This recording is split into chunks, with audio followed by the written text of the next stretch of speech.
everyone! Good morning! Welcome back again sa aming YouTube channel. So, for the voiceover muna ako for today's video. By the way, it's my first time driving on my own. Pak! Nag-level up si Manang. First time ko to guys, nawala si Chad, ako lang mag-isa. So, pupunta kami ni Sed ngayon sa aking dental appointment. Magpapaklining ako guys para for the fresh breath tayo, chares. Joke lang.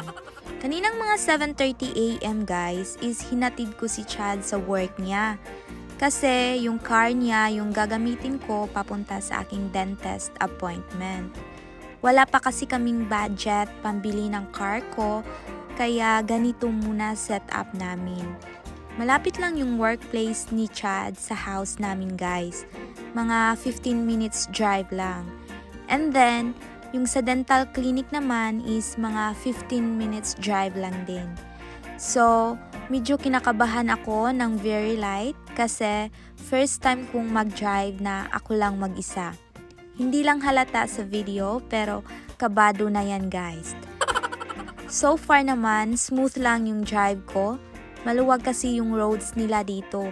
Hindi pa traffic. Di katulad sa Pinas na dikit-dikit yung mga sasakyan sa sobrang traffic.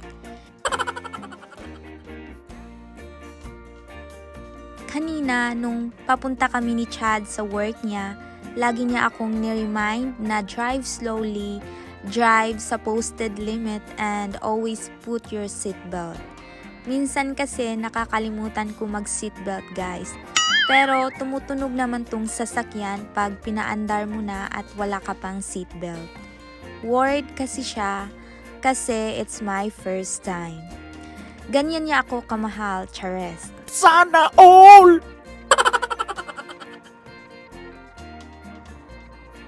So, ayan. At nandito na nga kami sa dental clinic.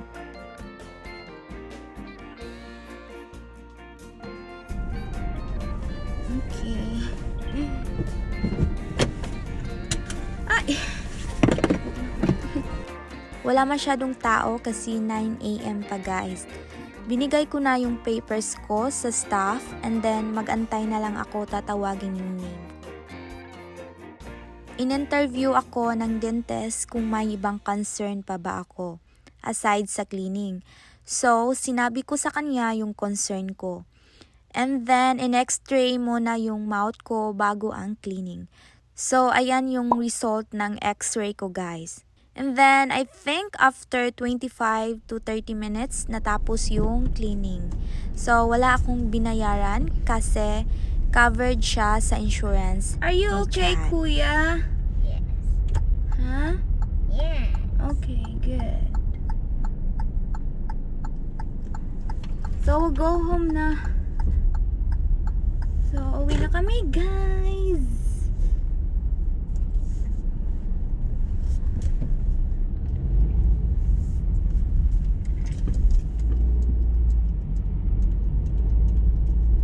Galing kami sa thrift store.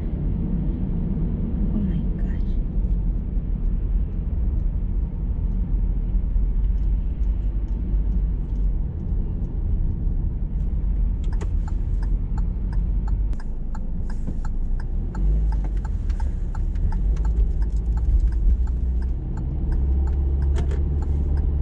Wait.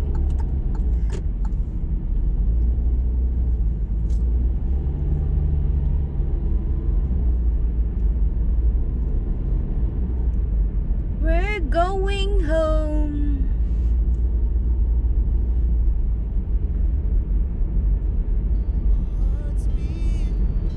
To the city streets, we began to feel the fire. We rise like tall buildings as the chemicals they take us higher. The night's young, it has just begun as she puts her hand in